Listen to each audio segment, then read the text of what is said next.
someone says, how would you respond to, you don't need a religion to tell you how to be a good person. It's common sense. I'll put that to you first, Forrest. How would how do you respond to someone who says that? Would you agree with that? What do you think? I definitely agree with it. I think you'll probably agree with it too. And it'll probably get into some kind of natural law argument, which I think is kind of conceding a lot of ground, because if there is this thing called natural law that people can use to determine it, or use to guide them to be a good person, then it takes away a lot of the, I guess, the need for religion. Like, if you can be a good person and follow that natural law and feel that natural law without being taught it, then there's no need to have extra teachings to justify that thing that you're already doing. I think this, though, will kind of get back to maybe some of the debates that we have. So Forrest and I were always like kind of going back and forth through like text messages and stuff. And because he says here, you don't need a religion to tell you how to be a good person. And you're smiling because you know what I'm getting at. Bring it up. Okay, so this is a debate that Forrest and I have regularly, okay? It's this debate over kind of how religion is defined. It's one of those words that I think is a really loaded term. Now, Forrest, you generally define religion. You want to get more specific and say that a religion is a, it's specifically, lay out when you say religion, what you're talking about. I think religion is almost always, if it's the most accurate term that we're trying to use, it has to do something with the supernatural.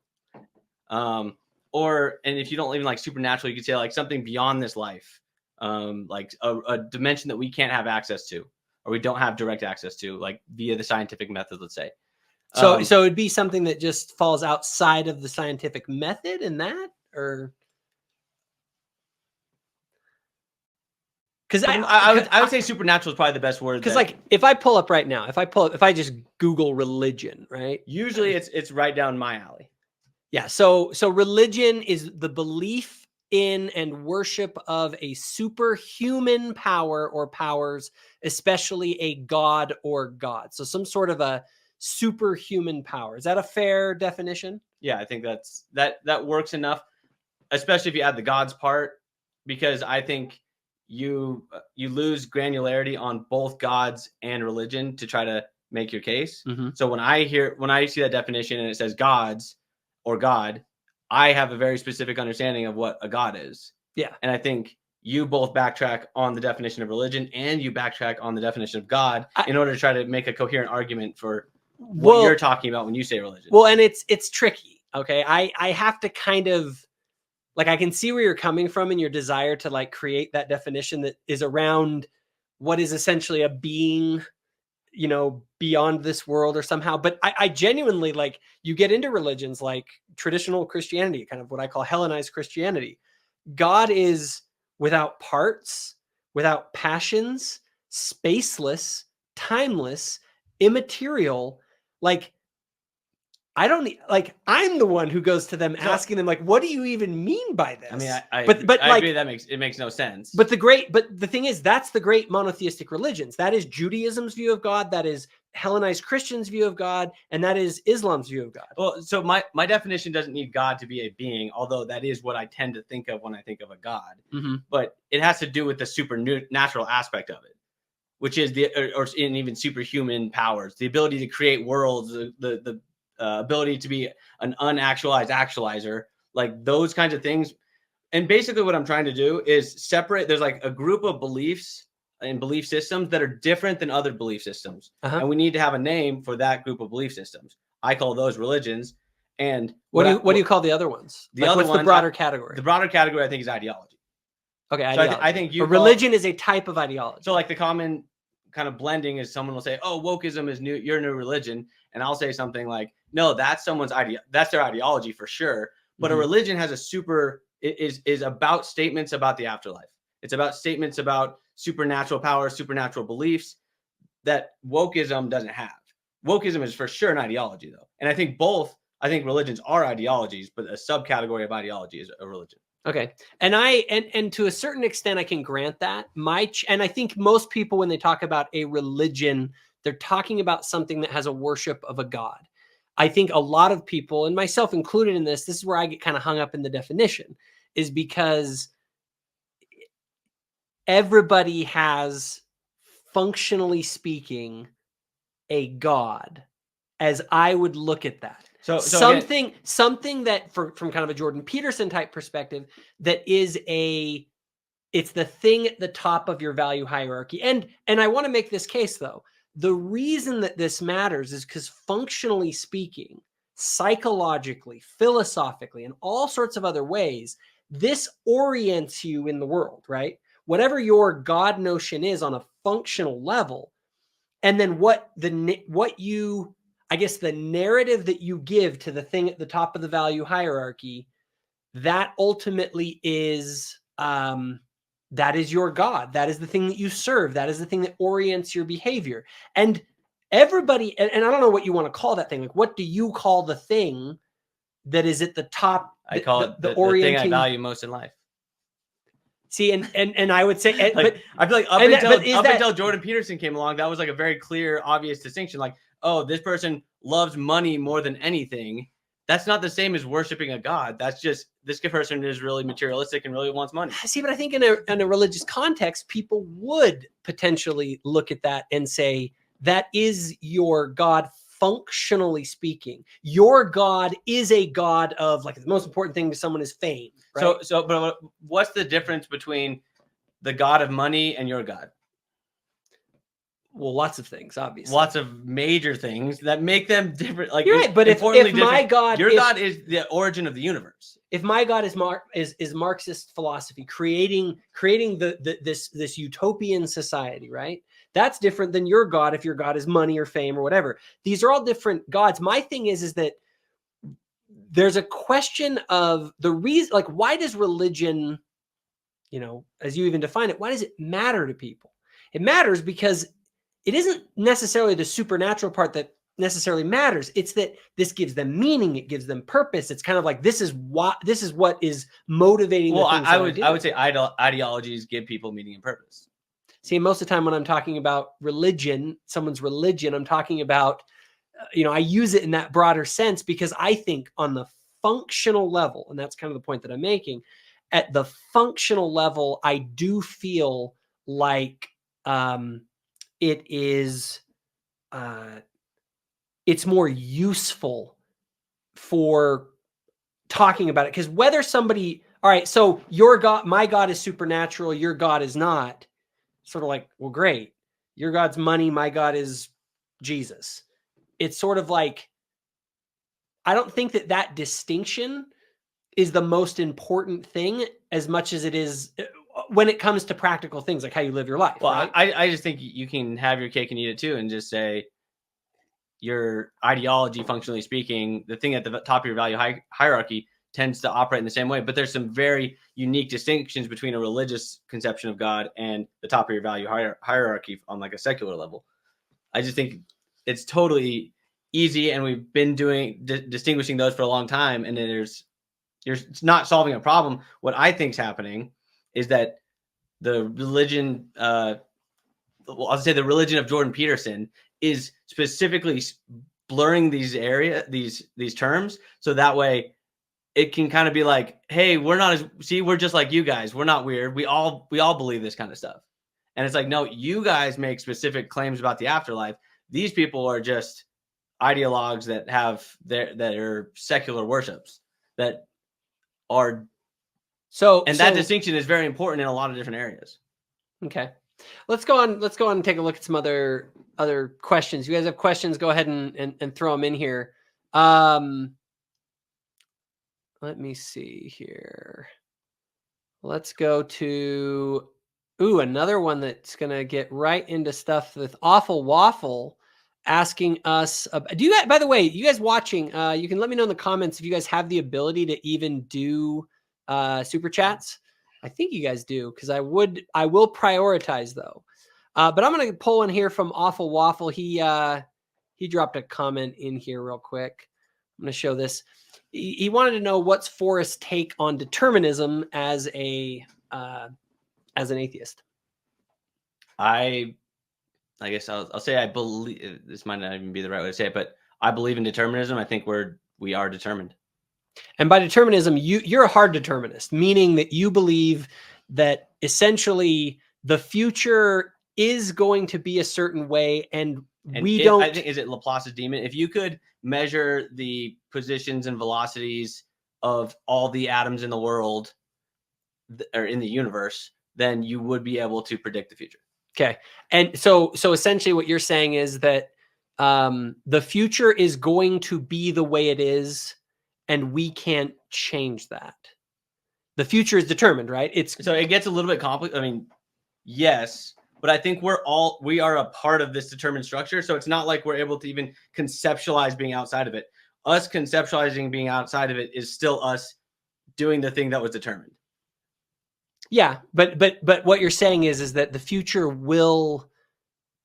the future can't be changed, though.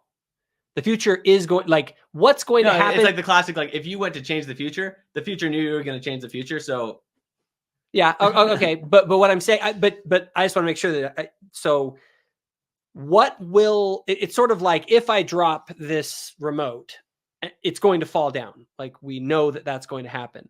It's a determined event, determined by the laws of nature. And so tomorrow, what will happen is going to happen. Like, we might feel like we're influencing the way the future outcomes are, but future outcomes just are going to be what they're going to be. Is that correct? Yes. Okay. So, and that's a really hard deterministic view. Now, well, the reason I say this is not because I want to say it, or does it seem to conform with the way that life seems to be. It's because that's the rational answer. If you look at just plain logic and science, that's what I have to say. That's where I believe you have to go. If you don't, if you believe in the law of cause and the law of causality, I can't find things in the world, with the exception of the Copenhagen interpretation of quantum mechanics, which I reject. Everything is deterministic. Okay. So, and it's funny because I actually would agree with you, and I do agree with you I actually get a little bit annoyed to some extent with people who are, metaphysical naturalists that don't come to that conclusion, because I think that it's inescapable, right? If all there are things that are determined by laws of nature, that means that the laws of nature will determine what future events are going to be, right? Just like if I pick this up and I drop it. However, you say that it doesn't seem to be that way, right? Which means you have to posit that the things that me picking this up or not picking this up, the choice to do that was an illusion, even though, and I think we had a conversation about this. This is where I get really, really stuck. It's like you have to deny the most real thing of all, what you're actually experiencing, saying, no, that isn't real. No, that's an illusion. It's because of the metaphysical naturalistic assumptions that I have, rather than questioning the metaphysically natural assumptions that you have. It's not that I deny that happens. I deny that your understanding of what is happening is accurate. And actually, and I have a new way of saying this, because if you listen to the Alex O'Connor, Ben Shapiro discussion, I love what he said. You can will things. You just can't will what you will. So you will to pick that up. I agree. We will to pick this remote up. But the reason you willed that was all predetermined by a bunch of prior causes. Okay. And we don't have a really good way of testing what happens if we literally could cut off all causes before. What would even happen? Okay. So we don't have a great way of testing it. So it's essentially, I don't have any choice to do that, though I was caused to do that by prior causes, and there is no free will. Now I want to say that there is an element of truth to this, and this is what Tarek Lacour and I were talking about in our interview, and I think it's a good analogy. I do actually agree that you can't will you can't choose to want, for instance, to suffer. I think that you are, and there's a lot to that. People are probably like, yeah, you can. I'm going to the gym and suffering tomorrow. And we've had long discussions about this. And people can watch my morality series for more on that. And it comes to suffering and free will. I believe that it is true that there is some sort of an inherent impulse towards wanting well-being, right? The way I put it is, imagine you're a car and the car begins to roll down the hill. Gravity's got it, right? So the laws of nature, I think, do pull us. But the difference is that I think as I'm going down that hill, I have the steering wheel and I can choose how I go about finding well-being. And I think that's what everyone does. I think that's what every single choice a human being ever makes, anyone, it's in pursuit of moving away from suffering. Okay. But I do believe it doesn't necessarily follow, as far as I can tell, that if just because I can't will what I will in maybe some general sense, that I can't proximately will how I go about, choosing what I choose. So if you want to check out my morality series, so will, I say the word want, and as you're going down that hill, every decision you make, you wanted to make, and you can't pick your wants. So everything you do is because you wanted to do it. I would say that yes. And those are all just the same word as will.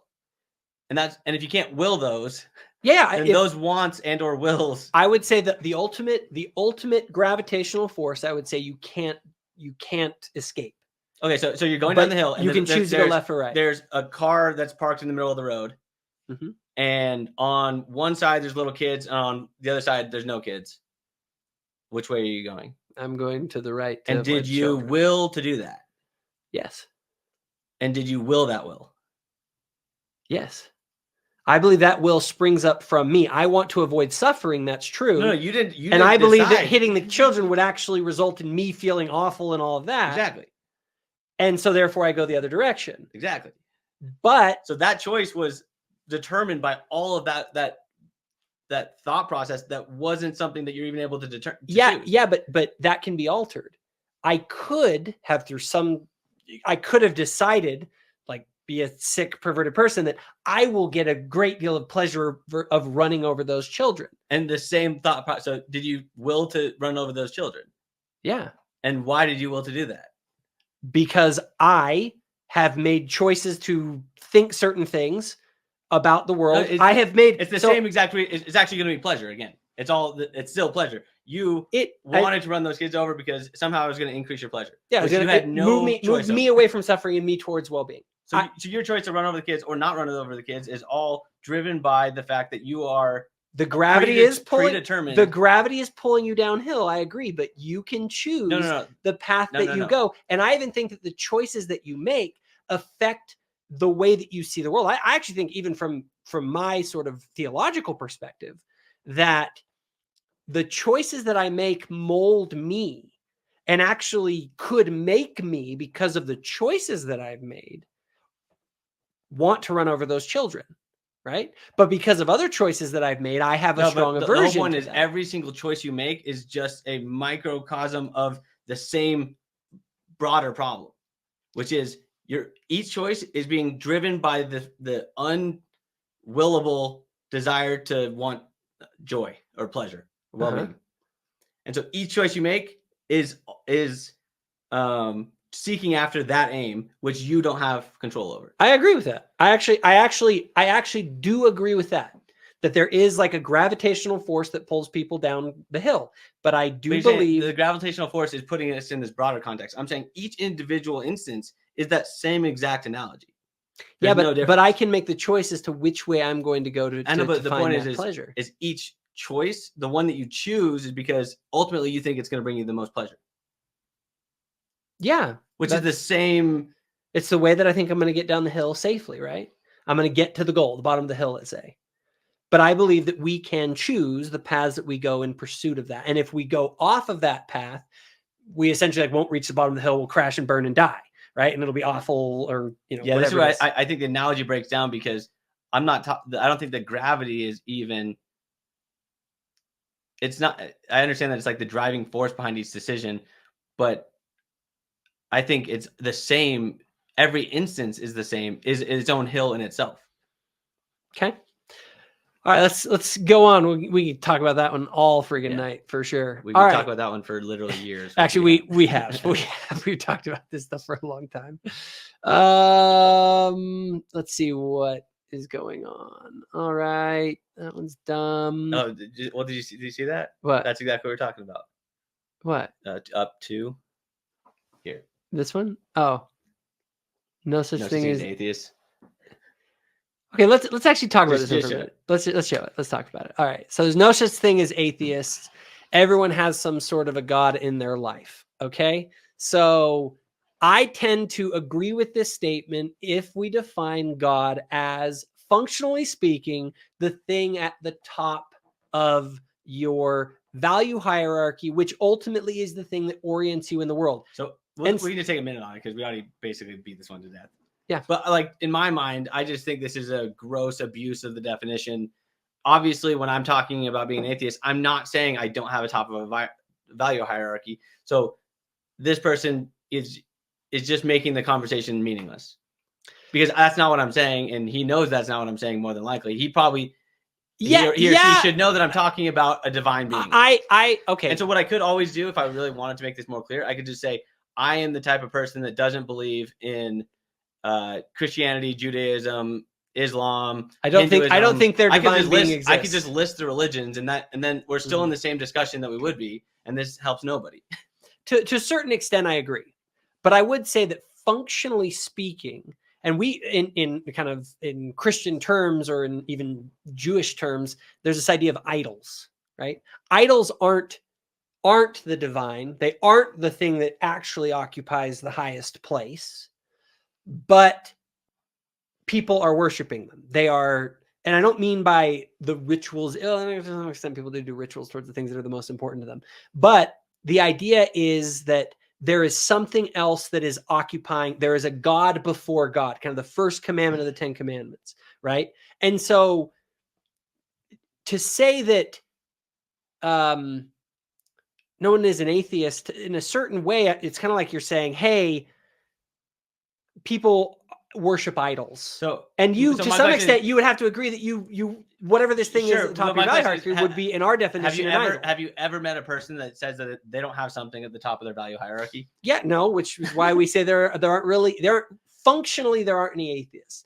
Functionally, everyone has something that orients them in the world. And there's a big question you have to ask people. What is that thing? And why is it that thing? And what are the effects of that thing being the thing that you worship? Here's where it's interesting, and I'll push back a little bit, but we have common ground. To me, your God is well-being, because that's at the top of your value hierarchy, and that's what you think is at the top of all of our value hierarchies.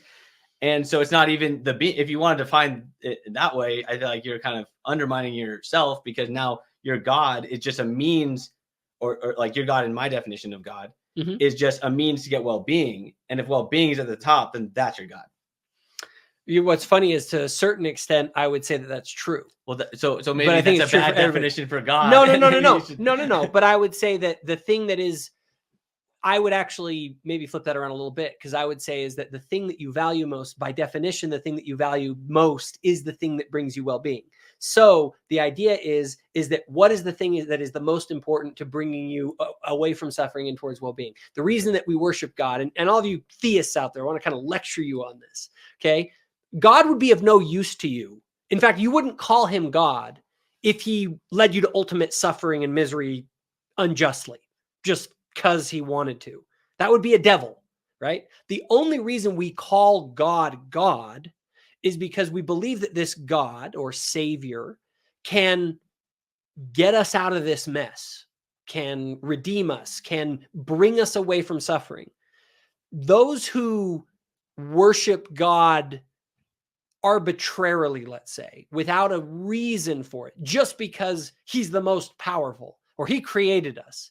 But that isn't sufficient grounds for worship, right?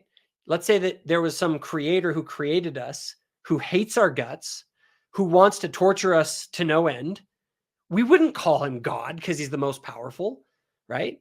But I guess there's sort of the idea of the optimally good being. But what makes something good is its relationship to well-being. A being or something that doesn't lead us toward or away from suffering towards well-being isn't, it couldn't be God. It wouldn't meet the definition. And so in that sense, I actually agree that if we're after well-being in the ultimate sense, then the thing that is the most valuable to us is the thing that can bring that about. And God, in my theology, is the entity that can do that. Does that make sense? Yeah. So, yeah, I guess technically you could say that, but if the top of the value hierarchy has to be the It's thing. kind of like if you're going to exclude the one that's different, which is the one that we both agree is what we're all going after, and then the next thing that you think brings you towards that, yeah, that's the God one. Because value is always relative to an end. Okay. Right? So you're saying like well-being is the end, and the thing that brings you the most value meets that end, which is God in your instance. Exactly. So, all right. I like that one right there. Let's take you see one? Yeah. Go ahead and reach up there and touch it. All right. Best Thinking Voices. Okay, Best Thinking Voices. By Risto. All righty. Best Thinking Voices from the other side. All right. With me, we're going you go ahead and go first. Talk about best voices from the theist side. As much as sometimes, I mean, honestly, I think he argues in a way that is appealing to us, I think. But I think William Lane Craig is probably one of the best. And I also like Bishop Barron. I think those two guys, William Lane Craig just has a really good understanding of logic. And so he just is very logical in the way that he argues and the way he thinks. And then Bishop Barron, I think, is just a good communicator, but he also, I think he just puts off he's able to hold ground with, but still has this grandpa loving vibe that is, I mean, it's attractive. It's not super aggressive. William Lane Craig is obviously aggressive and he's a fighter and it's good. But Bishop Barron is kind of the opposite of that, but he still holds his ground though. Yeah. That's what's cool. 100% holds his ground. He's, I also agree. And Bishop Barron would be up there in my top list. What do you think of Trent Horn? I haven't listened to enough of him, but so far he comes off as kind of stiff. Yeah. He just comes off as a, straight. I just feel I'm not getting any really creative, unique takes, but admittedly, I haven't watched. I probably watched 2 of his videos. Maybe. Okay. All right.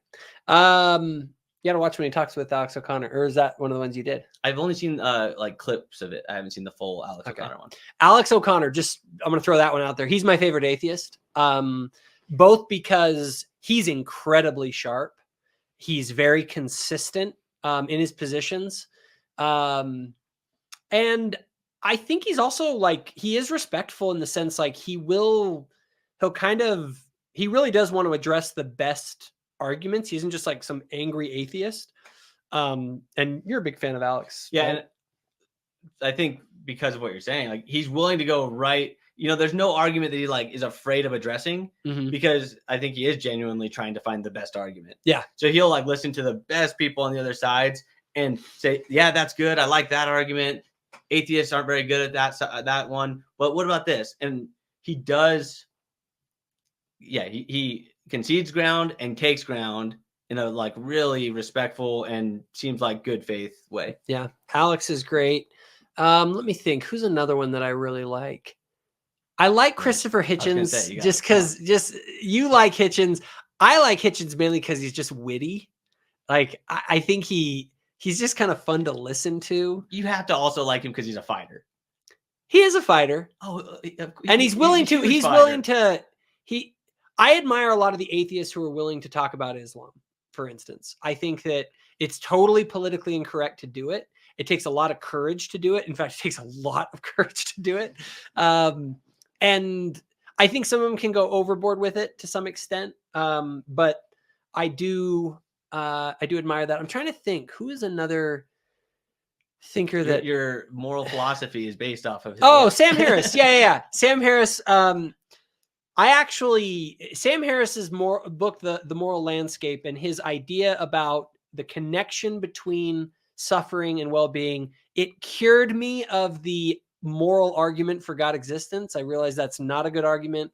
The terms are badly, if you want to know the biggest problem with the moral debate, ask people what they mean by the good or the moral or right and wrong, and try and have them explain what those mean without reference to suffering or well-being in some way. Like, you can't.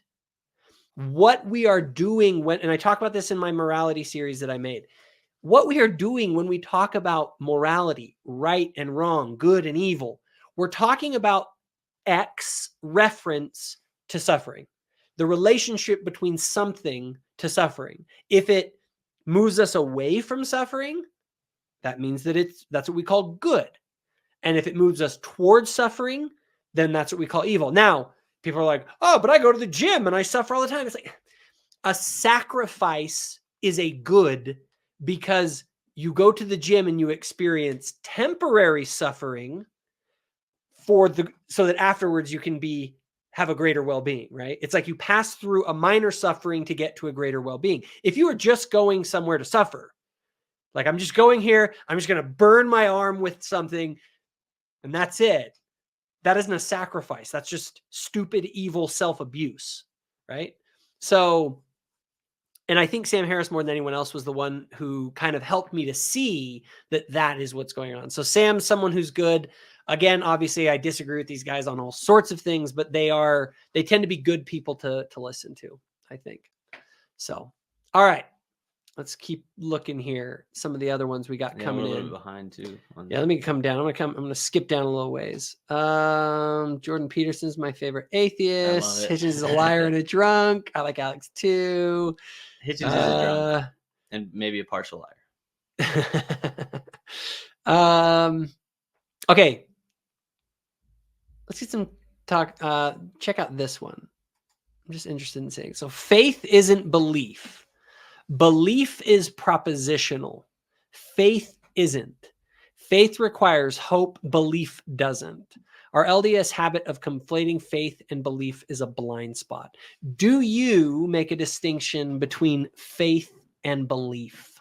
Not typically. I agree with the general sentiment, or I guess I agree. I think faith is a super unuseful term because everyone has a different definition and we'll all just talk past each other when we talk about it. It's largely true. But to me, and this is not meant to be a straw man, I do think that the heart of the intent of the word faith is something about believing when there's not enough evidence. That's what I think is like they're trying to get at. And to me, that's not a virtue. I don't think that's ever something we should be happy about. What's funny is I actually agree. I actually agree that to put your belief in something or your trust in something without sufficient evidence, right? That wouldn't be a virtue. It would be.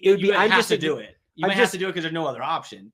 But I wish I had more evidence. I'm unfortunately going to have to put my faith in this thing because there's no other options, and I have to go forward. Like, that's how I would look at the word faith. So what's funny is in the scriptures, like in the Christian tradition, in the Jewish tradition as well, if you actually look at the words that they use for faith in Greek and in others, we have to realize that we have kind of a different idea of what these words mean. And they do very much, I'm not going to say exclusively, but I would venture to say like 80, 90% of the time, some even argue more, that basically the idea of belief is never equated with faith, but that faith is this idea of trust, right?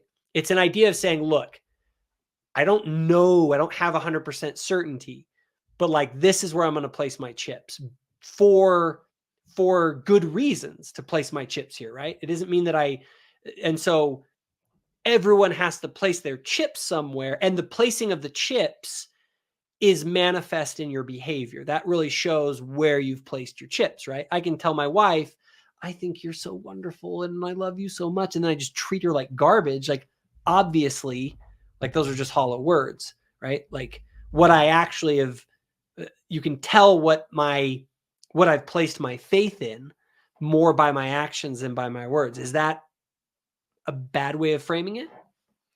Well, for one, I think the better way of saying that little piece is that your actions are good indicators of where someone has put their faith, but it doesn't tell you actually where they put their faith.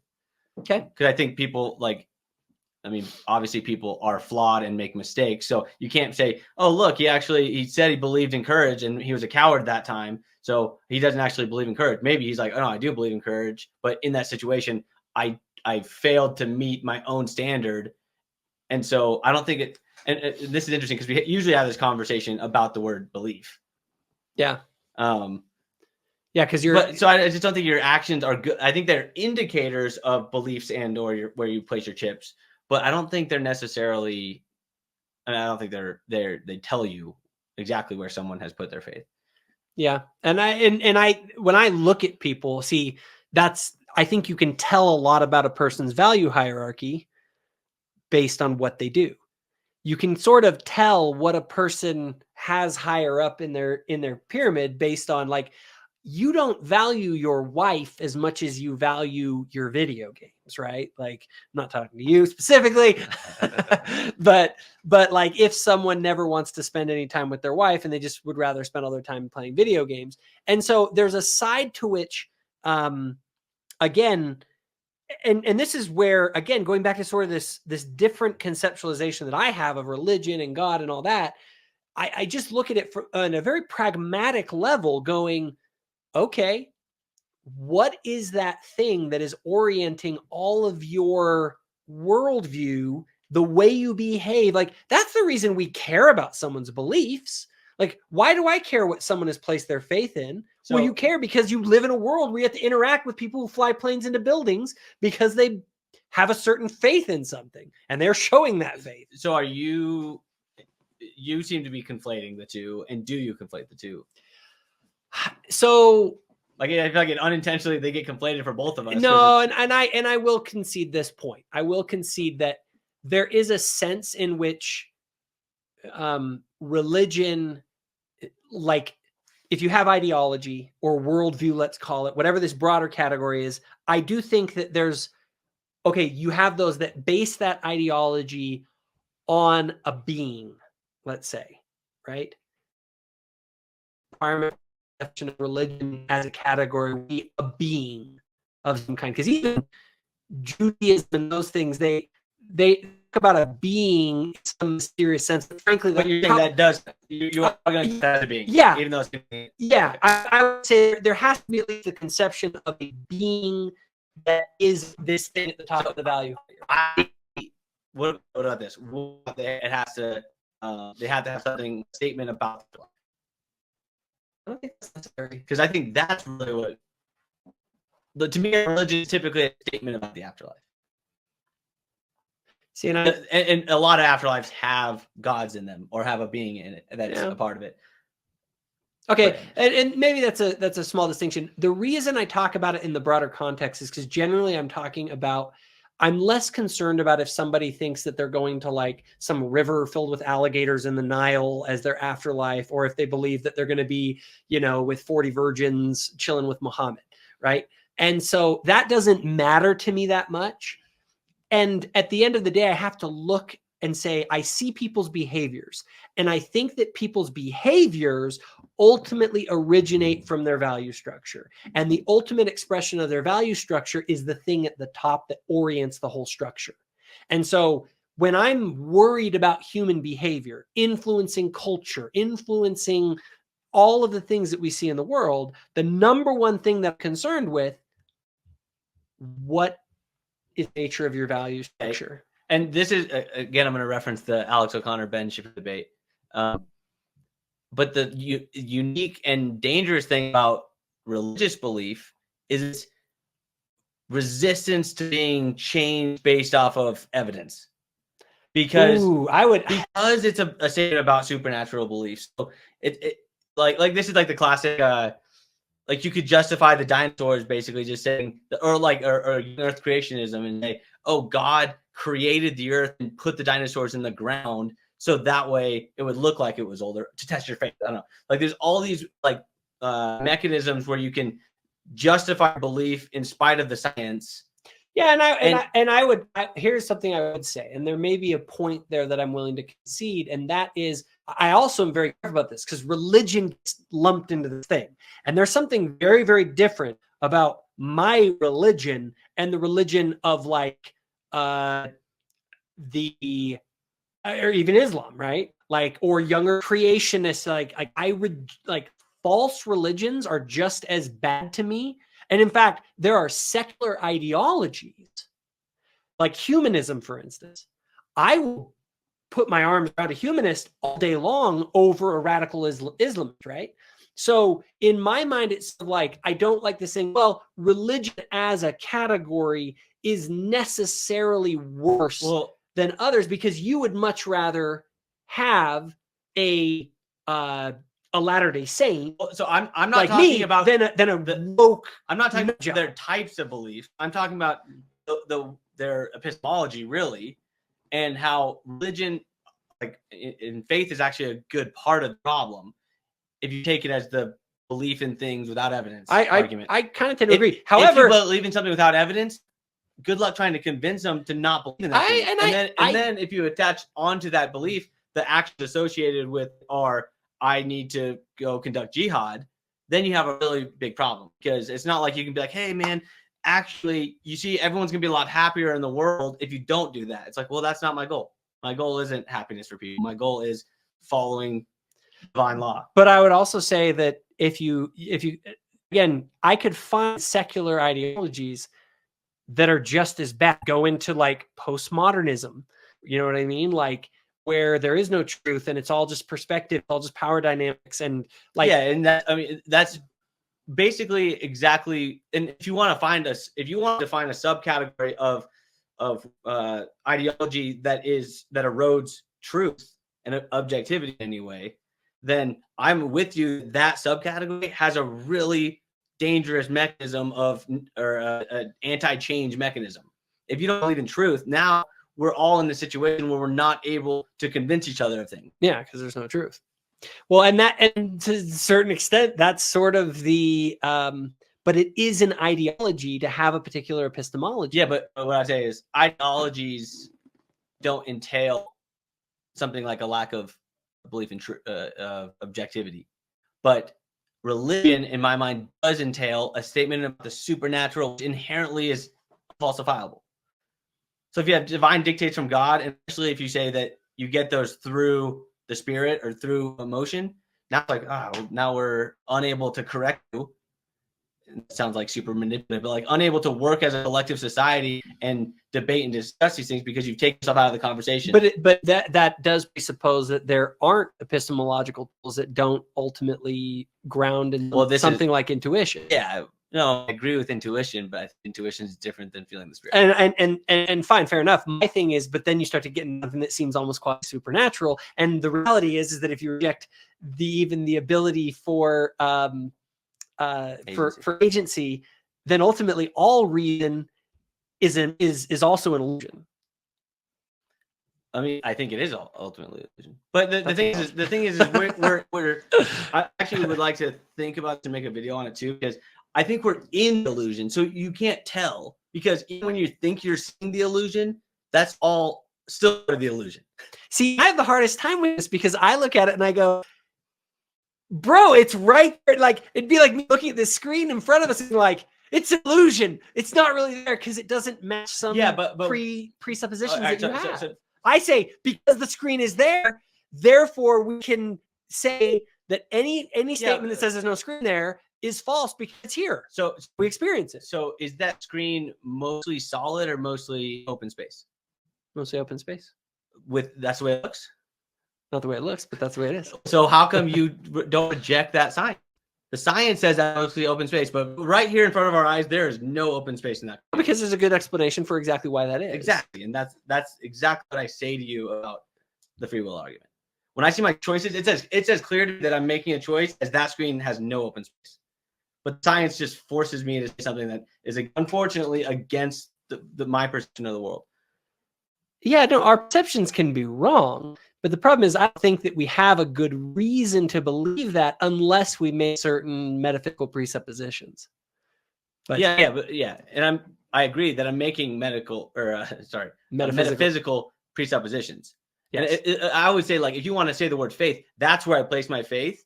And I would definitely say, unfortunately, that's where I have to place my faith. Unfortunately, I'm exercising faith there because I wish I could prove it. That one might be a clip. There's good stuff. No, I mean, if I could justify logic, that would be amazing, and it would. Well, and there's be published all around the world, and we would go crazy about it. But no one is able to to justify logic without using logic. All right. So let's move on to something here. All right. Evolution, number of faith. All right, guys, fire some questions at us. I'm looking here for some of the others that we've got. How do we report in German words are in the chat? That's weird. Yeah, hit us up with some questions here. You guys who are watching.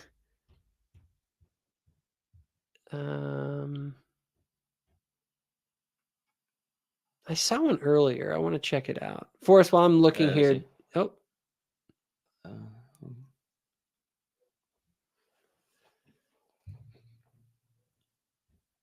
Use those question marks, guy. Let me see at the bottom here. Here. Okay. Jason has asked, what would it take for Forrest to concede that there's a God? Good question. Also, Jason and I have interacted quite a bit on the Thoughtful Saints Facebook page. Let me pull Jason. What would it take for Forrest to concede that there is a God? I don't have like a super black and white. I mean, I have a bunch of things that would definitely do it for me. So I don't know exactly where the gray area is when because I in general, I believe that belief is not a choice.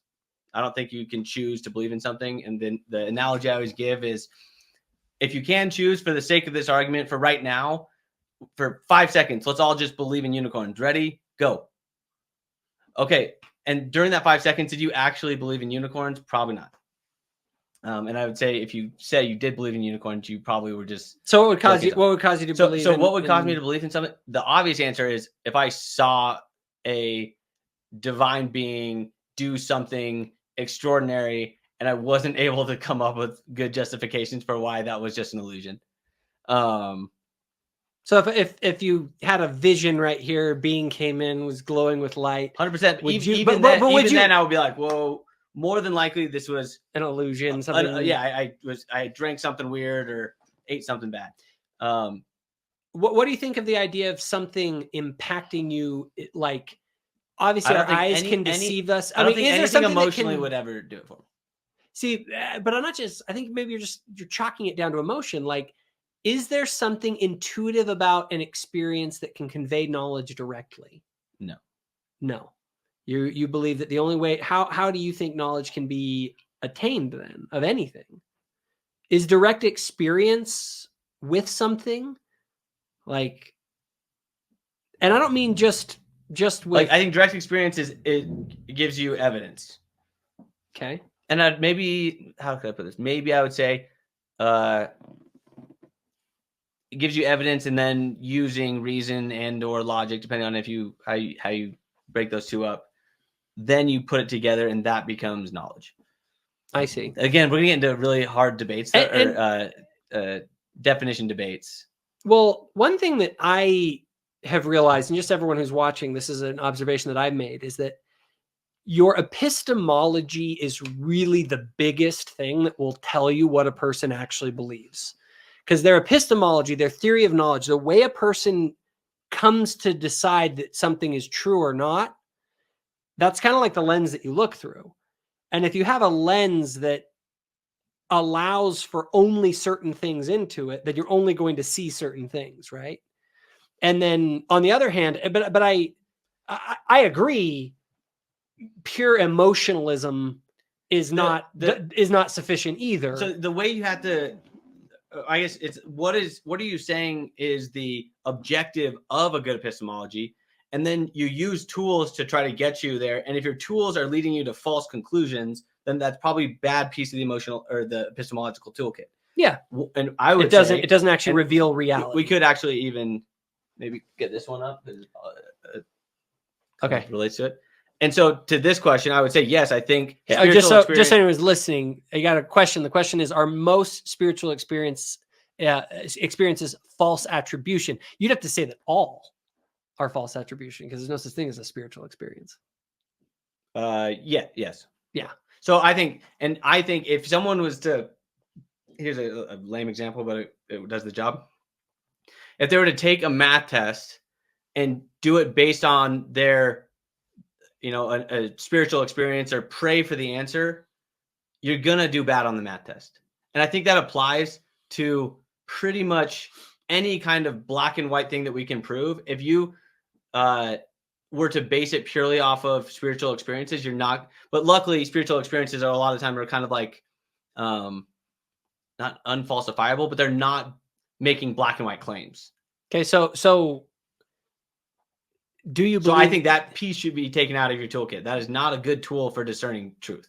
Okay, is there such a thing as moral truth? No, I don't think so.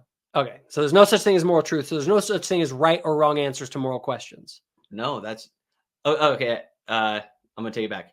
I don't believe there's an objective truth, a universal moral truth. I believe, just like we were talking about, if I'm making a decision, taking an action, or making a decision to take an action, whichever action is going to produce the most well-being, that would be the best action to take. That would be the most moral. That'd be the good. That would be a true good action. But that would act as a standard by which you're evaluating if something is right or wrong. So that sets up a standard by which you can evaluate if something is true or false related to some moral standard. But it's completely subjective, and so it'll only apply to me. But you can make some assumptions that other human beings operate in similar ways that you do. You don't like fire. You don't like to burn yourself, just like I don't like to burn myself. So I'm going to assume that if you put your hand on a fire, it's going to hurt you, and that's a bad thing to do. It is true that is bad for you. Okay, so, but is that not ultimately? And Alex O'Connor calls himself a moral emotivist. I'm basically an emotivist, but these are different types of truth. That is not an inherently good thing, or it is not good. But I thought the definition of the good is the thing that leads people towards greater degrees of well-being. So if we define the good, I think if we define the good as this works in emotivism. It's basically when he's saying yay, whatever action. That's when someone says that's a good action. They're saying yay that. That's the same thing as saying yay, that's bringing me well-being. Yeah, and I think when you're talking emotivism, it's about universality or objectivity. Okay. So I don't, and Alex O'Connor doesn't believe in universal moral truths. Okay. Well, then it's not a truth. Well, no, that's not true at all. Well, this is getting into that. I mean, that's what truth is. Truth is that which exists independent of your thoughts about it. Yeah. So for example, like you can't have you're not my truth, your truth kind of guy. I know that. No, this is where the distinction is. For me, based on my composition and my emotional state, the things that bring me well-being aren't necessarily the same things that are going to bring you well-being. Okay. So you can't say, buying a Tacoma is a good decision for people. Okay. Because it's a good decision for me because I like Tacomas. Are there so that may be true. It's true that Forrest likes Tacomas and that'll bring him well-being. So that's a true statement. But it doesn't mean that buying Tacomas is good for everybody. Okay. That's where it's true in this, like Forrest buying a Tacoma is good is true universally. But the whole point is that you can't say buying a Tacoma is good universally. But there's an underlying truth there in that says that which is true is that which accords to your subjective well-being. I would just say that's how I've defined it. Yeah, but and fair enough. I'm not saying that's a true definition. I'm just saying that's my definition. Well, what I'm saying is that you're just pointing out something that exists in reality, and the reality is that there are things that bring people a higher level of well-being for themselves, and that is what for them would be defined as the moral truth. Well, and but not just for them. There's also for you. For you, you can say, Forrest, it is true that Forrest buying a Tacoma is true. That statement is true regardless of if you are a Forrest or not. Yeah, but I'm just pulling it back one level. There's a principle that's undergirding what you're even saying here. You're saying that the moral truth is that which brings you well-being. Again, I've defined it that way. Yeah. Okay. All right. So you do then believe that there is such a thing as Yeah, but that just loaded. I had to really clarify. I'm not saying there's a moral truth that we all will fall under. Okay. I don't think I can name one thing that is morally true universally, except for maybe you could say just the pursuit of well-being itself is a moral truth. But that might be the only moral truth I believe in, if that's how we want to define. Yeah. Yeah. All right. let's pull up something here. We got our brother Dan on here, chasing Zorba. Okay, we'll pull this one up. This is a good one. Jacob, doesn't your theology concede relative morality too? Nephi murdered Laban, though murder is morally wrong. Well, first of all, I don't concede that Nephi murdered Laban. That's a whole discussion in and of itself. All right, so kill. But I don't think what he did was morally wrong. So let's shelve that one for 1 second. I want to hit on this idea, the deeper topic of, do I believe in relative morality? I don't. So I'm going to put it this way. I have a video about this that talks about my view of morality is that it's algorithmic, is probably the better way that I would put it. Another way of putting it is situational ethics. I do believe that. The thing is that if I have an algorithm that depending on the inputs to the algorithm, I get a different output. It won't give me the output every time. But there are things in the algorithm itself that actually determine what that output is going to be based on a variety of circumstances. So to get a little more concrete, lying, okay? Is lying wrong? Most people are like, yeah, that's wrong. Well, was it wrong to lie to the Nazis who came over and knocked on your house and said, are there any Jews hiding in your attic? Right? No, it was justified. In other words, there were circumstances that justified what you did, that justified telling a lie in that instance. Now, what this means, though, is that there is again, I go back to like the value hierarchy, that the value of human life in that instance is worth a lot more than lying to the arbitrary dictates of government authority, right, to protect human life. And I believe that there are principles. Principles are like the code of the algorithm. And we're trying to get that code right so that whatever situation we enter into, whatever the inputs are to us, we then are able to give the proper outputs. And none of this makes sense, and it's all an illusion if there's no free will. So here's the question is, doesn't that just make you a utilitarian? I am. I would say that I am, but there's a difference in my utilitarianism. I would consider myself, I'm trying to think of a good term, is a cosmic utilitarian with a belief that there is ultimately a judge that balances all accounts. So in utilitarianism without an ultimate judge, there's a problem, because I can hurt you, Forrest. I can gain well-being by taking advantage of you, and I get away with it. I die in 80 years. You were my slave the whole time. I abused you. I enjoyed all of that. Whoop-de-freaking-do for me. I win. Game over, right? But if there's a cosmic judge who holds me accountable for all things, or there is some sort of cosmic force that balances the scales, I will suffer because of that. What about a conscience? I believe consciences are, if I were to take a secular view, I would say that my conscience is determined by my social conditioning. And if I were born in Afghanistan, I'd have a totally different conscience. So this is, do you have this distinction with Jordan Peterson? Because that's one thing that Jordan Peterson always says that confuses me is I guess it confuses me in that you take a totally different stance. He talks about Brothers Karamazov all the time and how, or is it Brother Karamazov? Yeah, I think he's wrong. And how whichever character killed the other one, and then he couldn't live with it. And it's like just this deep message about how we can get rid of, do an action and no one will find out about it, but we will always find out about it. And that's who we ultimately are going to have to answer to, or at a minimum, that is an impact on your well-being. I reject negative. I reject that. If Peter, I agree that works to an extent. It works up to an extent that people are Western Judeo-Christian people who read that story and are like, "Hey, that was bad." Whereas you got a Roman in there, or like a Mongol or a Viking, and they read that and go, "Good for him. He's the good guy in the story." The reality is that we are socially conditioned, and so I don't buy that sort of an argument from him. I actually believe that while our moralities can be socially conditioned, I do believe that we have an inherent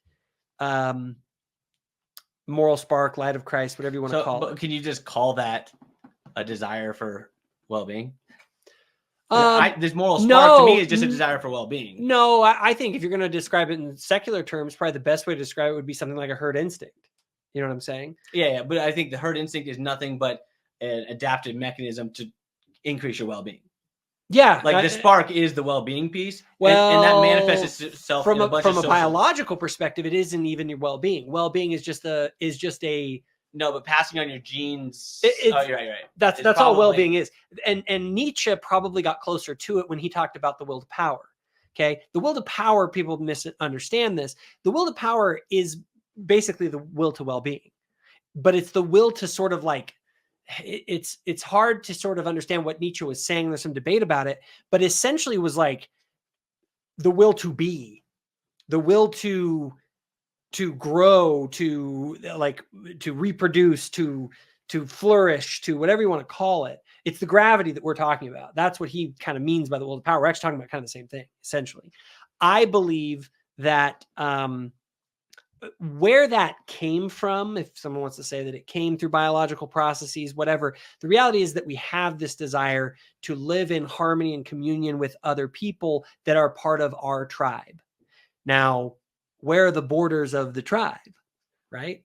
If you want to, people be like, oh, well, all of humanity. To that, I'm kind of like, why just humanity? Why not pigs and dolphins? I mean, and that's a lot of people are making those arguments. You're right. Now you have this term speciesist and all this kind of stuff. And Alex O'Connor and is it Peter Singer? Yeah. And he just had a conversation, Alex O'Connor, with Trent Horn on that very subject. Yeah, and I saw a little bit of it. And they got into that. So anyway, let's continue here. Fire off some questions, guys. Yeah, that is a good correction. Raskolnikov is the character from Dostoevsky's Crime and Punishment, not gotcha. Yeah, Tolstoy's and I can't remember which book Brothers Karamazov. Jordan Peterson was talking about because I haven't read them. Yeah.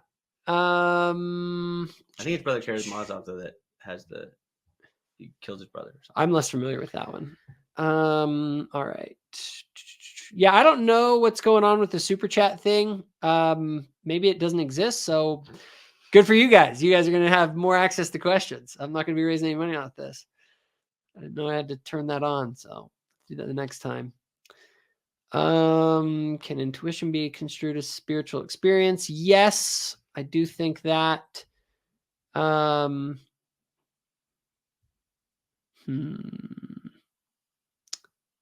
Let's see here. I think this one's been asked twice. What one is it? Chris. Yeah, that one works right there. Up to. All right, let's see here. I'll read it. Chris said, if one has not done research or experiments and just accepts what particular scientist says, they did the same thing as having faith. And this gets, again, these are a lot of like really interesting definition debates, if you think those are interesting. So it kind of depends on how you use faith in this instance. Yes, I am trusting that the scientists were being accurate. I just think that the mechanism at play there, I'm totally willing to say, oh, what do you know? The scientists totally had a false study, and other follow-on studies proved it wrong. I was incorrect. I'll accept the next premise.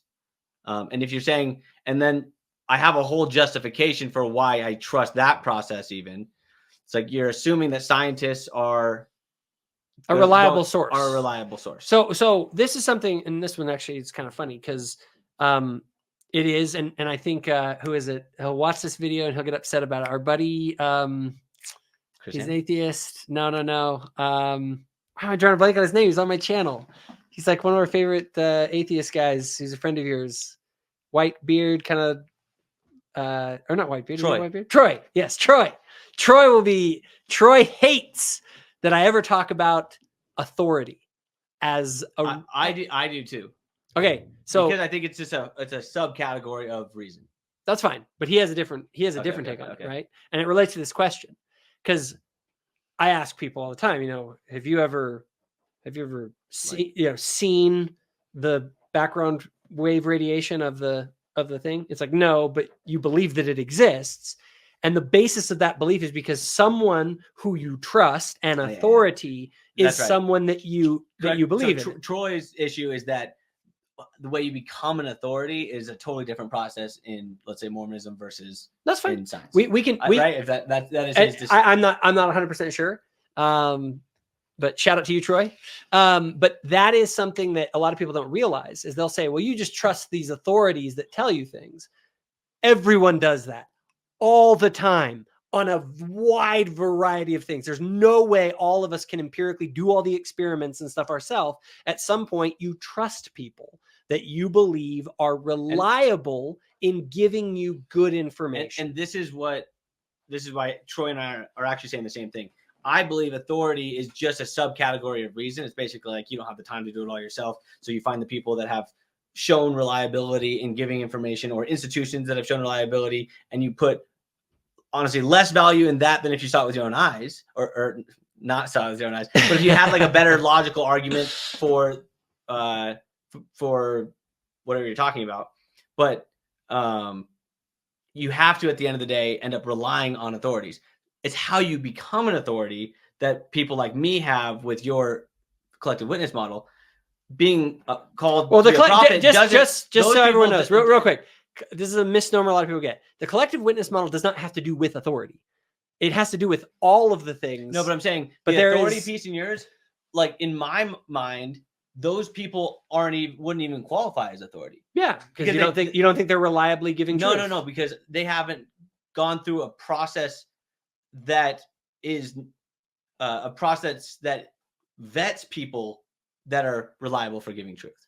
Okay. So what's the process for vetting if someone is a true or a false prophet? The people above them get revelation from God on who to pick. See, I would disagree. I would say that there's also the question of how do we, like, why would we think that these guys actually have any say at all in these people? You have a new apostle. Real quick, I would say this. I think that they're reliable because of the fruits of the outcomes, right? Spiritually speaking. So if I am evaluating, this comes from a Christian mindset, right? I am looking for people that can reliably get me closer to Jesus Christ, right? I'm starting from the Jesus Christ was the savior of the world assumption. And then I'm looking for people that could do that.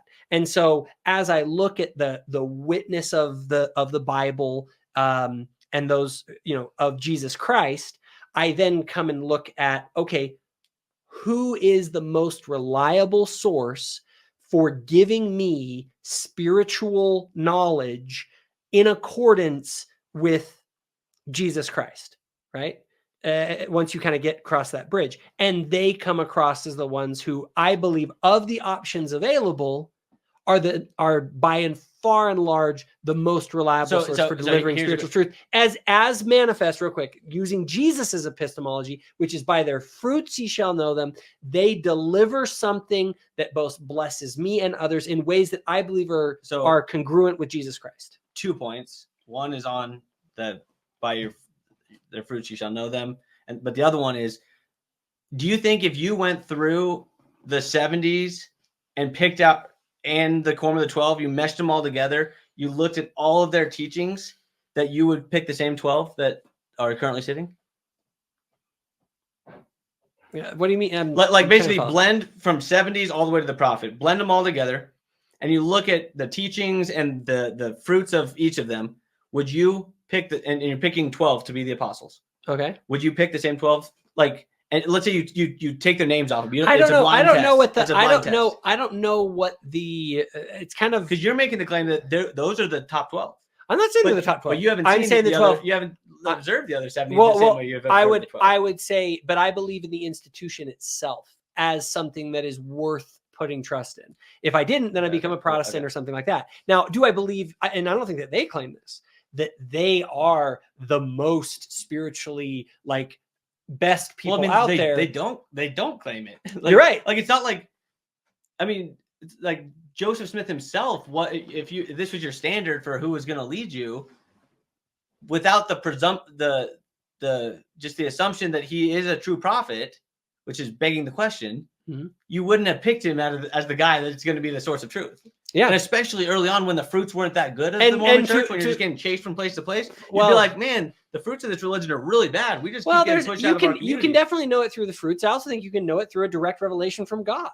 Like, I believe that there is something that can happen that's what I'm saying. that you truly have had an experience that you can't fully explain, that you say, God, I just can't help it, but I feel like God wants me to do this thing. And so this is where me and Troy, I think, get on you. Do you apply that standard to any other authority in your life? What do you mean? Just man, this scientist, I don't know why his papers are irrelevant to me. I just really think this guy is telling the truth. I think there are intuitions as to people that you think are onto something. But do you think intuition is the same as whatever the feeling was about the apostles and prophets? Is that the same feeling you'll have towards?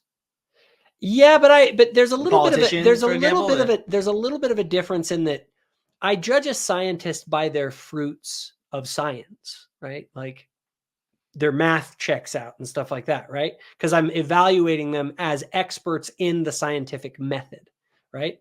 But I'm not evaluating the messengers of God on the same sort of criteria. I'm not looking at that in that same way. My point is, whatever criteria you're using, do you really think that if you had the pick of the litter between, I mean, honestly, every member of the church, that those guys were going to be on that criteria, were going to be the best?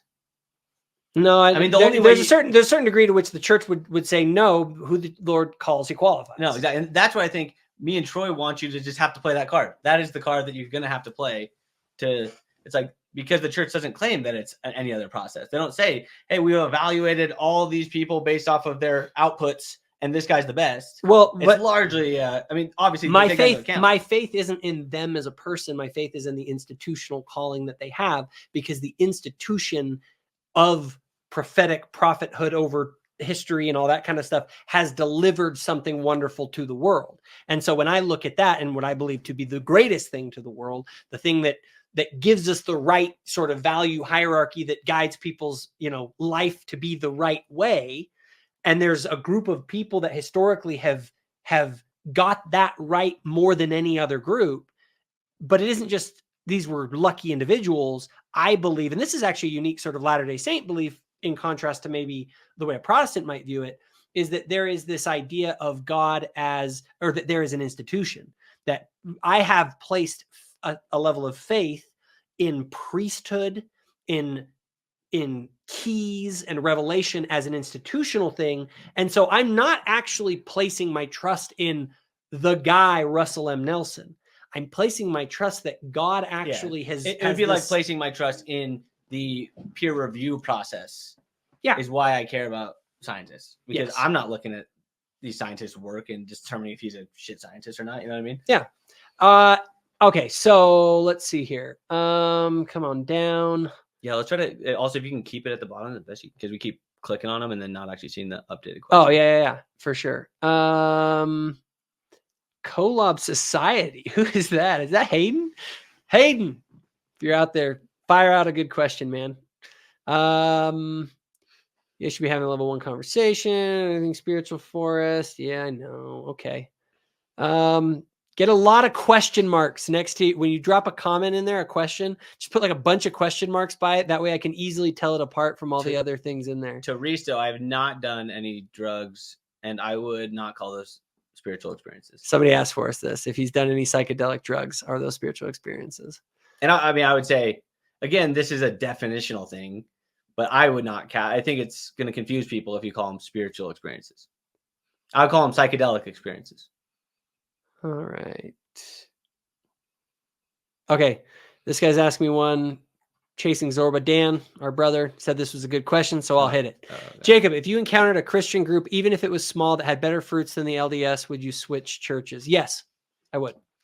And I would say, though, that those fruits, though, one of the challenges with evaluating something by fruits, and Forrest, this is actually to your point. Early on, small groups, it's sort of like, and the other thing is, one of those fruits is, does it have like logical validity, right? Like, just because people produce a good lifestyle, let's say they really get along, they love each other, maybe they have an understanding of moral truth. But I'm not just looking at my sort of religious worldview in terms of moral truth. I'm looking for it also on the level of theological truth, metaphysical truth, scientific truth, even. Like, if you can't take all of that and sort of harmonize it, then just, I don't want people to substitute fruits for just positive outcomes in life. I think that is a manifestation of what I consider to be moral truth. You have the moral truth if you are living in accordance with it. It seems like, I feel like it'd probably be better to answer this one. No, not necessarily, because outcomes is one of your witnesses. So, like, for example, if it had really good fruits, but its truth was 0, then I don't know if it would outweigh a Mormon. But again, I'm just the fruits you're going to just categorize basically all of them. Categorize. Well, yes, they're all of it together, but you have to remember, I don't like to use the word like moral truth. It's truth, right? Yeah. I believe that truth includes propositional sort of like 2 + 2 = 4 truth, but it also that I actually believe that there is such thing as moral truth. And therefore, you have to align with all of truth. But I think to most people, this is like, for example, I could say, if a religion had better fruits but was false, would you join it? That's sort of a contradiction in terms. Well, so that's what I think is important to highlight, that that's really what you're saying. Is like, when you say fruits, truth is embedded in that, which is, again, kind of a weird way of putting it. I think what this person probably meant, correct me if I'm wrong, is probably if another church had better outcomes. Better moral outcomes, you're saying. Meaning that it produced higher levels of well-being, thriving. You saw a few research and it was like, wow, these people are doing way better in their self-reported happiness than Mormonism. I don't think you're saying you would join that church. I wouldn't. But they believed in something that you thought was totally insane. Yeah. I wouldn't join them because I believe that ultimately, but I would study them and I'd want to understand what moral truth they have, right? And don't you see that's exactly what a lot of atheists say that we're doing with, like ex-Mormons say they're doing with Mormonism. Yeah. It's like, hey, what's that moral truth that you guys have? I'm all about it. And we're trying to apply. My thing is that this is where one of the challenges come. This is why I can't go in. That's why, same reason I wouldn't join this faith. Because you have to provide a metaphysical grounding for that moral truth, because you've denied that moral truth even exists in any sort universal moral truth. Well, that's when I say truth. Again, the grounding is the well-being. If you're right. It's like, wow, Mormonism had a really good family structure and that family structure produces a lot of well-being. And so I'm going to adopt that for the purpose of well-being. Yeah. Is that grounded? And I would say you grounding, like, you do believe in moral truth is my assessment. You do believe in moral truth and you believe that well-being acts as the ground of it. And I do as well. So that's where we're the same. But here's where there's the difference. The difference is that in your world, you can get away with things. In my world, you can't. And so the morality that I need to correct this. I'm going to correct it for the record, because Forrest wanted to make sure that, I think you wanted me to hammer this home, that if I have said in the past that atheists have no ability to ground their morality, that's false. However, morality is a little bit of a loaded term. I don't believe they have the ability to ground their morality, or their morality that they're grounding will look very different than a Christian morality, because there is no ultimate balancing of the accounts. Yeah, I mean, that's fine, but that's just saying like all religions are going to ground their morality differently, but they still have grounding. Yeah. But I would say that your grounding. This is with the functional argument. This is where. But here's the thing. Functionally, you live in a world where people believe they can get away with things. Well, real quick. This is super important. It isn't that atheists can't ground their morality. It's that when you say morality, people have something in mind. They have in mind sort of this universal human brotherhood, right? But that without some sort of a cosmic balance of justice, that actually is an irrational position. Because what if, and I think this could very well be the truth is that if you try and include everyone and give everybody equal treatment, you're going to be worse off. And the people you care about most are going to be worse off. You will be better off and have a much higher level of well-being if certain humans are kept below you and kept out of your neighborhoods and kept out of your thing. And so that is actually, according to that moral calculus, that is the rational path, is to actually be supremacist. Well, that's if you take out any kind of conscience and cultural. So, because like, for example, but I would say that your conscience has been formed by a Christian worldview. So what I'm saying is, what if the culture is something that we can decide to propagate? Like, hey, what is the culture that we think if we is had agency? Maybe that'd be possible. We can will things, and we can be influenced to will things based off other people. You can't choose. Anyway, we won't go back into that. Anyways, so like a great example, it's like, if you're saying that culture influences our conscience, and culture can be designed, then why don't we just always need to be proactive about what kind of culture we want to produce in order to produce more well-being? And so that way, a person that's born, and if they didn't live in this culture, they may have tendencies to want to kill their neighbors. But because they were born in this world, or in this culture, let's say culture A, then they're going to be imbued with a mindset that killing your neighbor is bad, and if they do that, they'll feel bad. And so now we have made a more socially acceptable human being based off of a culture that we constructed. Does that make sense? Yeah, but so which culture is better than another? It's the culture that you think is better than the other. So it's just arbitrary. I think a different culture than you think. 100% is arbitrary. And so that again, depends on what you mean by arbitrary. It's not random. Okay. It's based off of. Well, sure it is. Everything is ultimately. Everything would ultimately be random if it's all ultimately caused by just the forces of nature, which are just arbitrarily. Okay, but if we can get past that's fine. That stuff, because again, we're a part of that. So you can't talk about the randomness if your actions are a part of the randomness. I have no other option than to talk about this. That's fine. No, and but I guess what is, like, for example, another mechanism. So one is culture. Another one is deterrent mechanisms. That's one of the reasons we have jails. That's one of the reasons we have punishments, is because we know that people will do bad things that aren't going to be in accordance with the group. And so we make rules that then and the way it translates is, this is going to really affect your well-being if you get caught. Is it worth you doing it? Yeah. And you're like, man, maybe stealing's a bad idea. I'm not going to steal. Yeah. So, and what I'm saying is, in my worldview, those are the questions we have to wrestle with, and those are the results that we're given. I don't understand what your worldview does that's any different. Well, besides, honestly, provides another deterrent mechanism, which sounds a lot like, and that's why I think people like Ayaan Hirsi Ali, Jordan Peterson, they're what I'm coining as utilitarian believers. Yeah. And what I just think it's manipulation. They're just saying like, hey guys, we're all going to believe this because I don't want you to steal stuff, and I want you to be afraid of the afterlife. Yeah. And so you're right. There is a certain level to which that I agree with that critique. However, what I will say is that I firmly believe that the rational sort of atheistic conclusion that is inescapable is not humanism. It's supremacy. No, that's 100%. No, because is it rational to do things that affect your well-being or increase your well-being? Yeah. Helping out other people increases my well-being. Helping out who? Pigs? Who it doesn't matter. You draw arbitrary lines. Perhaps, but that takes away. That doesn't mean that. Let's say all of humanity. But that's an arbitrary line. Why not white people? I agree. It's arbitrary. But what I'm saying is, it's not necessarily supremacy. Sure, you're just a human supremacist.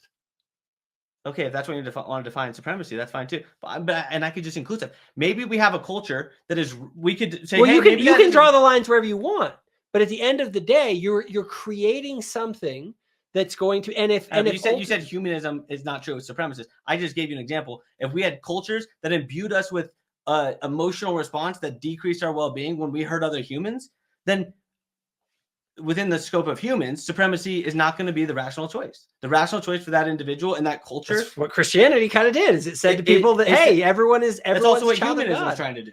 You're right, but humanism can't ground that. What do you mean they can't ground it? The grounding is, hey, you were born and raised in a world where hurting other people is bad. And look, when you watch kids in Gaza getting blown up, it hurts you and it decreases your well-being. Now we care about kids in Gaza.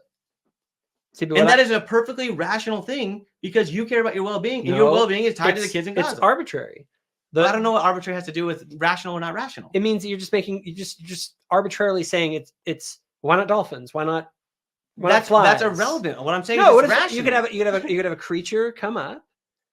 You could have a person come up, and instead of saying, "Hey, well, you need to feel bad for these kids in Gaza because they're your fellow." Yeah, whatever. This is Alex O'Connor.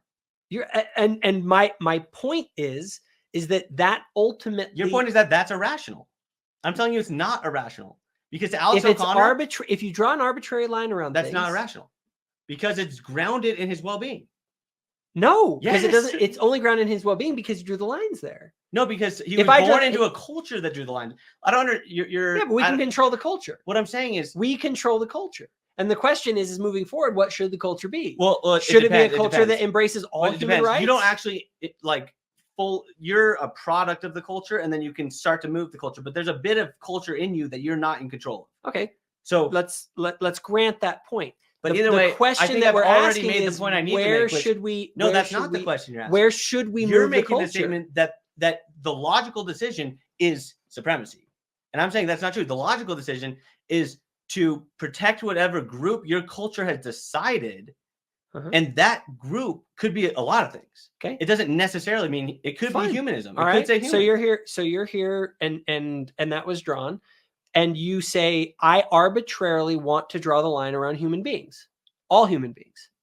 But what if somebody says, "Hey, I actually, because we're trying to help out these other human beings, it's actually affecting me negatively, right? I'm showing all this tolerance to other people." But these people aren't contributing to the group. They're not getting vaccinated. They're doing things that I think are bad. And therefore, it would be in my well-being to eliminate those individuals. You can 100% make a rational case from that person's culture for supremacy. But I've already made the rational case for humanism from this person's perspective, which defeats your argument. Your argument is that the rational choice is supremacy. My argument is humanism is supremacy. Okay, well, you said supremacy and humanism, so you're the one that set up that dichotomy. No, I'm saying is so you can't say it's not humanism, it's supremacy. And then when I point out that humanism is fine, you say that is supremacy. Then fine, I agree. And I don't know how you're going to escape that. You believe how would you your worldview is also supremacist by that definition? Of course. Yeah. So you just said without religion, you're going to become supremacist, just like with religion. Well, with religion, though, it's because you're changing the goalpost here. You said humanism, and you said that's not right. It's actually going to be you're going to have a small subset of humans. That's your tribe. No, I'm saying is that there's no difference in drawing the circle of your tribe around a small subset of humans or all of humans. Well, the difference is the person that is born into whatever body and culture and composition just so happens to be. It's arbitrary. No, it's grounded in their well-being. Yeah, but what I'm saying is the fact that is how their well-being is affected is ultimately just arbitrary. Yes, that is arbitrary. Okay. All righty.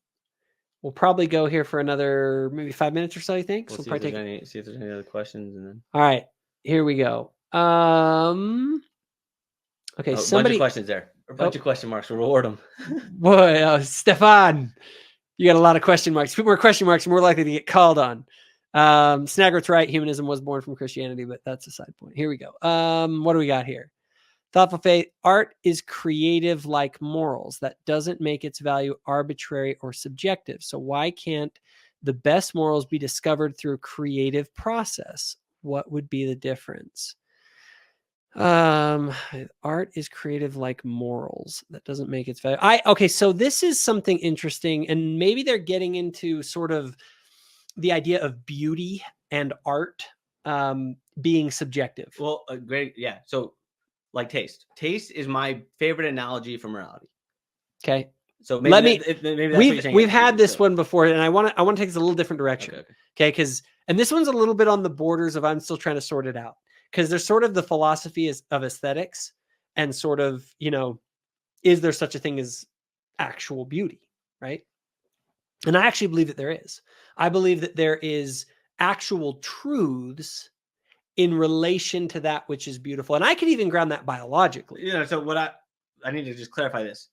You're saying something different than just Jacob believes this is beautiful. That is true because you actually do believe that. Yeah, no, I believe that there are things that evoke a well-being response in human beings, and that is the definition of the good.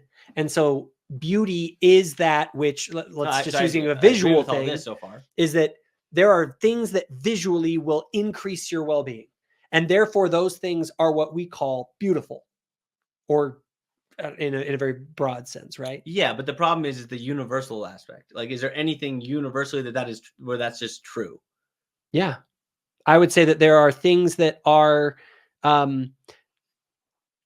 connected to a particular nature that is human beings. That human beings have a nature, and that there are things that accord with and or go against that nature. Right? Human beings, by their nature, if you put a hand on a stove, it will burn them.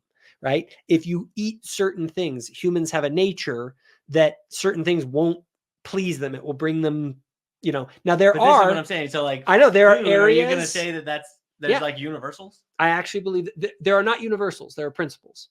There are certain things, and this is what chefs do. They study. No, I mean, I know that there's. I just spent a lot of money. I went to Hell's Kitchen. What I'm saying, there's a big difference between universal and principles. I understand that there's principles. I'm just saying. You want to get, well, here's the thing. I think most things are this way. There are truths. Principles are like the scaffolding and like the framework. But they get applied. 2 + 2 does it equal right, 4? Because of your particular constitution as a human being. As a subject. As a subject, fine. You will interact with the world in a particular way that certain foods will taste better to you than maybe they do to me. Okay? Now, and do you think all that right there applies to beauty? Yes. Okay. I would say that applies to beauty. But that doesn't mean that anything that you put into you and anything that you put, that it's arbitrary, that there aren't principles that guide why some food tastes good and some does not. This is where you throw around the word arbitrary, and it confuses me because I don't really know what you're talking about. I 100% agree with that, and I think that same thing applies to our moral discussion. So they're not arbitrary. You believe in moral truth. I agree. Well, no, I believe just like I believe that there's principles. So I believe in principles. See, truth. I believe that humans are social creatures. I believe that humans are searching for well-being. That doesn't mean that there is a human nature. But then I can't say killing people is wrong. Well, but this is the thing. That's a moral truth. Killing people is wrong. I can't say that because it depends on all these principles and a bunch of different factors, and it depends on the subject. No, and I in my morality, I agree. There are principles that guide it. The whole point that I'm getting to here is that there are truths about the nature of the world and the way that we interact with it that go at all different levels of analysis. There's moral truth. There's truth about beauty. Can you give me an example of a moral truth? I don't know what you mean. A moral truth. So a moral truth is that which, how do I describe it? So when we're talking about morality, I'm trying to think of how to phrase this right. When we're talking about morality, we're talking about well-being. Okay. A moral truth is that which will lead you to a higher state of well-being in a given context. Okay. That is the moral truth. That is the moral pathway that should be taken. Right. And so it is to say, but when you're trying to create, okay, this particular action is right in all circumstances. They almost do not exist because you can think of some complex set of circumstances where that wouldn't be justified. Right? So this is where I think your moral framework is very unique for religions. For a lot. I agree. I agree. I think a lot of people are going to say there's dictates from God that. Because like the easy utilitarian, like whenever someone's really staunch deontologist, I'll just say, okay, lying is wrong. You say it's always wrong. I'm gonna say, if the whole world is going to be destroyed, if you don't lie about, what time it is right now, yeah, is it still wrong to lie about that? And the answer should be, if you're like a morally calculated, like a person that has a moral compass that is well dialed in. You should be able to say, okay, yeah, I should lie. Well, here's where I would go and say, this isn't just me. I actually think I can back all this in like Latter-day Saint theology. The idea is that we don't have a conception of God as constrained or that he is the dictator of all things, and there are these universals that he has dictated, right?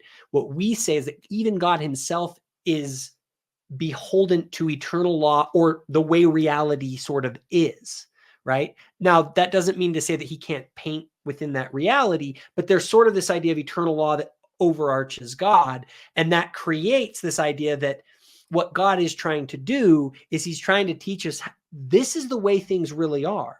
If you want to maximize your well-being within the reality that I inhabit as well, like a father teaches his child, do this, so don't do that. Here are the principles that you need to take into your soul, the truths, the algorithm, as it were, that when you put it into you, you will go out into the world and you will make the right choice. So, I mean, I feel like that's a really strong leg that like the Mormon church has stood on for a long time, because the Mormon church has been doing pretty well, but it doesn't apply to early Mormonism, to much of early Christianity. Like early Mormonism, the fruits were just horrible. But the whole idea is like, you're a martyr. Like Joseph Smith was a martyr. And the idea is that, you know, this life is kind of, Joseph Smith wasn't doing things that were going to maximize his well-being on earth.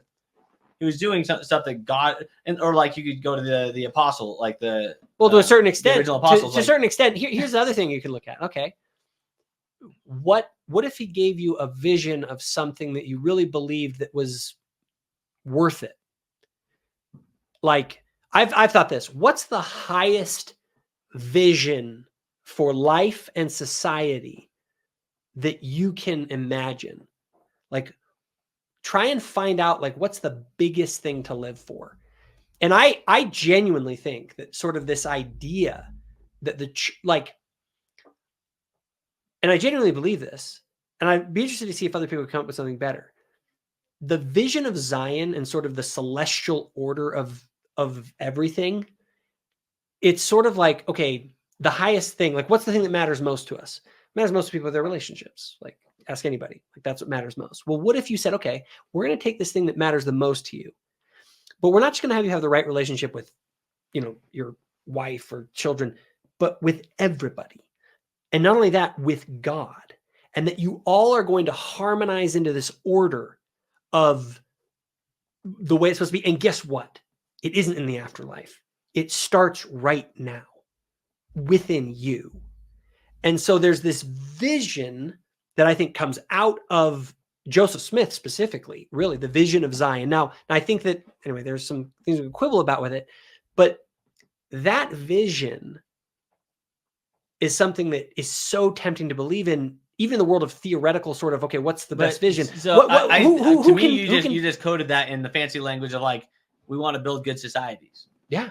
I'm on board. Well, that's, but see that, you're right. But what I'm saying is okay. But your Zion just entails a whole lot of other baggage. What if wait a minute? But my good society doesn't have that. You're right. You're right. Okay.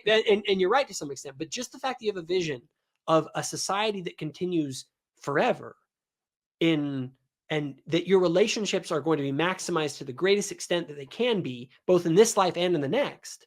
And that in order for us to have a maximally good relationship, we have to harmonize in a particular way, right? We can't just do whatever we want, because that's not how you can do it. We have to, because we love each other, we love God, we're willing to play the song that he's trying to get all of us to play to make this beautiful music that lasts for eternity. That's kind of the analogy that I use. And so you want to talk about the fruits of Mormonism, right? So I don't just look at the fruits in terms of moral outcomes, though that is important. Like, something's wrong with your moral calculations if you're all miserable and dying and starving to death in Russia. But I think almost even more important, like fruit, is a system that is that accords to some higher vision that can coherently be argued for in some way, right? Like, it's the greatest vision is all of us riding unicorns through the sky tomorrow, and they're going to come tomorrow. It's like, I don't know why I can't. I mean, a lot of that to me sounds like you're just saying one of the best fruits of Mormonism is that Mormon areas, we'll say Utah, does pretty well on a lot of stats. I would go beyond that. I would say the vision of it. That's a lot. The vision of it. is something bigger. I want to ask people, okay, so what's the bigger vision? Because if you want to sort of organize your value hierarchy, right? Well, what's the narrative behind this value that gets you want your well-being, but you say, I also want everyone else because I think that we're connected in some way. Well, because basically my well-being is connected. Yes. Just like the simple analogy of someone getting, and this is why I think we're becoming a more universal species, is just because of, honestly, information and technology. The ability to see Instagram videos of kids getting blown up in Gaza is like rattling the whole world. Yeah. And it's, it's gonna, in a lot of ways, like make our ability to conduct war way more challenging, because having a population on your side, no longer can you like carpet bomb Germany. Yeah. Like, and no one cares because they're bad people and you're good people. Like, and I think that there is something behind that. And that's where, again, sorry, I just need go ahead. To connect the piece. That's why I think my well-being can't be this necessarily just this selfish thing, because my well-being is actually tied to the well-being of others. Well, and I do think that there's a natural expansion of the tribal boundaries that comes when that happens. But I also would say that you also want to kill a bunch of Hamas terrorists when you see what they've done to other people, right? And so there is a sense to which I do believe that there's a universalizing that does come, but I also believe that it can also create, tribalism on a higher level. When you start to see people like you guys, I don't think that we can say that the internet and social media has led to more unification of human beings. I think this is the mechanism that's happening, but obviously it's going haywire, and we're in an uncharted territory, and that's why we're dealing with all the crazy stuff that we're dealing with. Yeah, for sure. All righty, guys. Well, I think we might have to wrap this one up now, unless there's something that just totally jumps off. A lot of questions. There are some good questions. Well, don't worry, everybody. We will do this again sometime, either when Forrest is in town or if he's not. And sorry to everyone. I've been putting out less content recently. I'm actually in the process of building a new studio that I'll be filming from, and it will include a cool 2-chair setup so we can sit there and have a conversation and not look like. Which is what we tried today, but yeah, we actually had it was going to be pretty sweet, and then there's a whole story to all the crap that went wrong. And so that's why we're an hour late, everybody. But thanks for hanging around, and we will catch y'all later. See y'all later.